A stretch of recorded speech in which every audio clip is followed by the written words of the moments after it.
cars this way. James, thank you for coming. Yeah, Charlie, thank you for coming in. And I'll try to argue in good faith, and actually I shouted over the past week, so we'll have a little bit of discourse.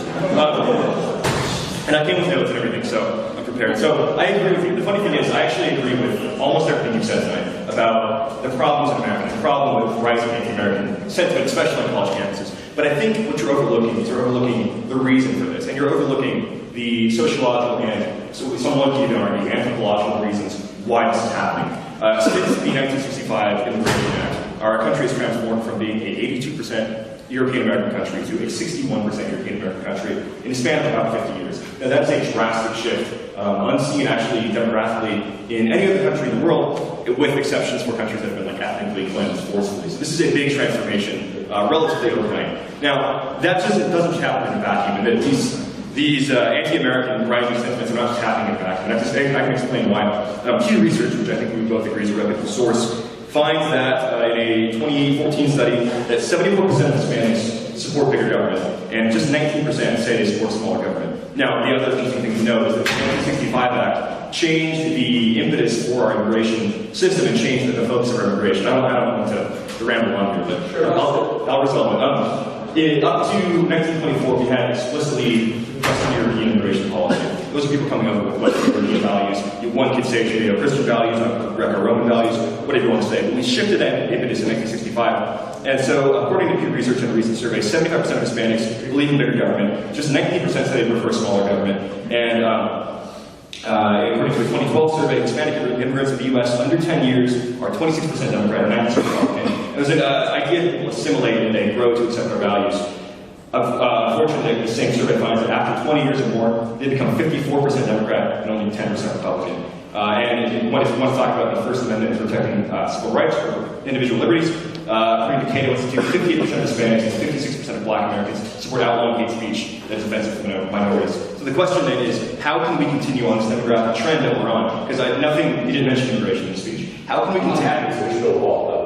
Yeah, no, I agree. I agree there. But as you talk a lot on Twitter and other places about illegal immigration, that's not enough. Cutting off illegal immigration will not change this, because within 50 years, this country will become a 49% European American country. The only demographic in America that believes in freedom, liberty, the Second, First Amendment, all these constitutional amendments are European Americans. How do we resolve this? So, look, I'm going to pause a second and think before I answer this, because it's a thoughtful question. Okay, so can you dive in, can you just add more color to what we mean anthropologically?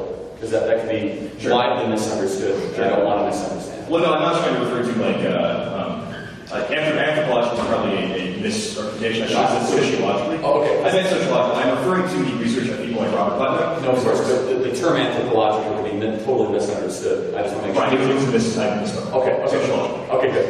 Okay, so here's where I disagree with you, though. Okay, because I don't necessarily believe that we should do immigration based on potential political outcomes or consequences. That's number one. Number two, I would make an argument that the illegal immigration of this problem is mainly driven by people that do want to find seasonal work or do want to come for welfare benefits, so on and so. That's why I think we need to build a wall. We really do. My ideal immigration system would be merit-based immigration. By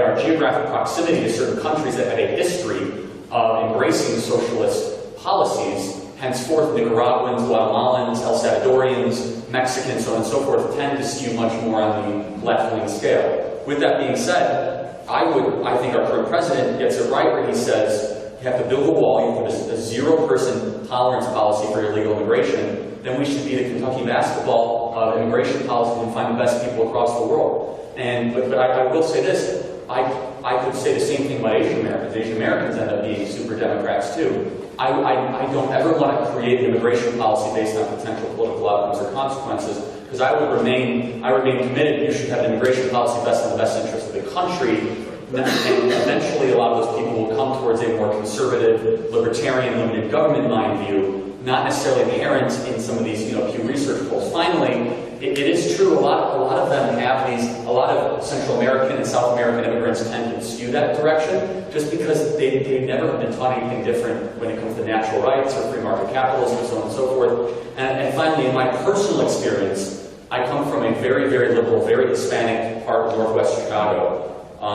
whereas 53% English is a second language. And I hear this a lot. They equated Democrat with democracy.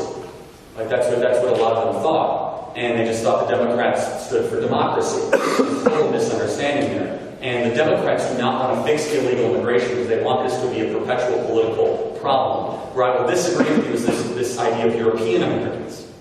Okay? Because there's 20 million European Americans living in absolute poverty, in total poverty in this country. If we wanted to have a total ethno-centric immigration policy, which I don't advocate for, mind you, you'd be trying to find every Korean and Japanese person to come to this country, not European Americans. Okay? Because they are the richest per capita ethnic group in America. Right, but so actually, I'll address that one. You did say European Americans. Yes, they are the only demographic in the poll that support first and second amendments and support the government. When they asked that, we supported the government. I don't think we should create public policy based on poll, based on single. I don't think that's I think it's a dangerous approach. Okay. Well, the speech was about the dangers of socialism, correct? Totally. So then to say that we can import people who believe in socialist ideas, who want socialist ideas, who will fight in our political system for socialist ideas, aren't you then allowing for people to propagate socialism? You could say the same for Portuguese people believing in socialism too. They're European American and Spanish, French, and Denmark. That's a little No, but it's true. Right, but they're still overwhelmingly left wing, they still advocate socialism. That's what I'm saying. You just said European Americans.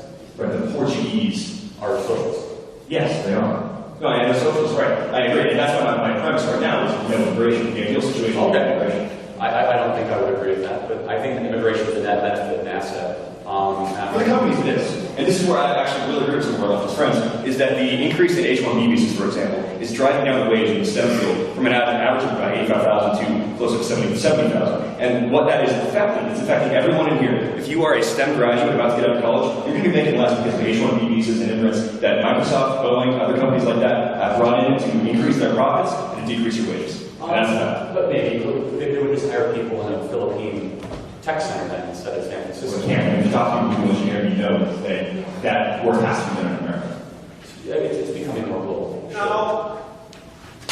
I'm a PhD student in computer science. You can take a program and write it anywhere around the world and commit it to a private repository. Sure, you guys can talk offline. It's better to keep it this way, trust me. You would agree that supply and demand is a real constant and increasing supply. Of course it does. But then I would argue that standard of living is much more important than median wage. It's my argument in return. Is that we shouldn't just look at median wage as the only metric of human decency or improvement, right? So if median wage was the only thing that we judged improvement on, then we would be failing any possible economic analysis, right? So we should use at least a multivariate analysis of whether a society is benefiting. So I would give 15 data points instead of just median wage. So you're right, supply and demand. When you bring in more high-skilled workers for very high-demand, high-skilled jobs, by definition, those wages will get lower. So then what has to happen?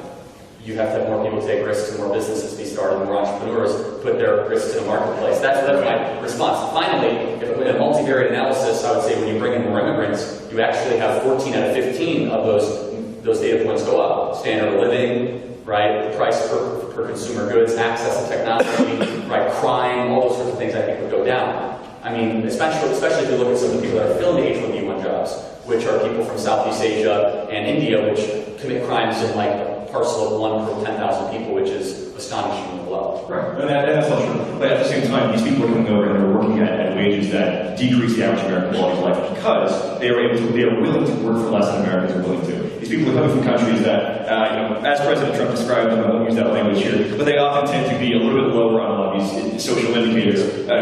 Every indicator, quality of life, and they're willing to work for less than Americans. Well, Americans expect weekends off. Americans expect benefits. Americans expect to be able to work 40-hour weeks.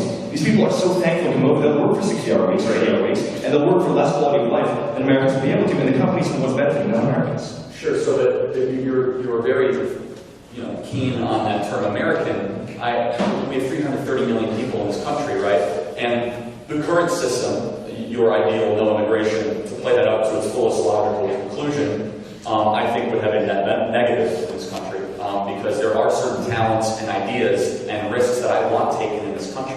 So, for example, I'm glad Elon Musk came from South Africa and came here, but under your immigration policy, Elon Musk would come in, right? Like Elon Musk who started PayPal, Tesla, and Solar City, he was a total liberal, but I think he's been a net benefit in America. right? So I think the co-founder of Google was an immigrant, and your immigration policy would not be here. So my point being is I do think immigrants beyond the supply and demand of American median wages actually have a lot of benefit in the risk-taking capacity too. Immigrants are much higher likelihood to be entrepreneurs than third-generation Americans, especially third-generation European Americans.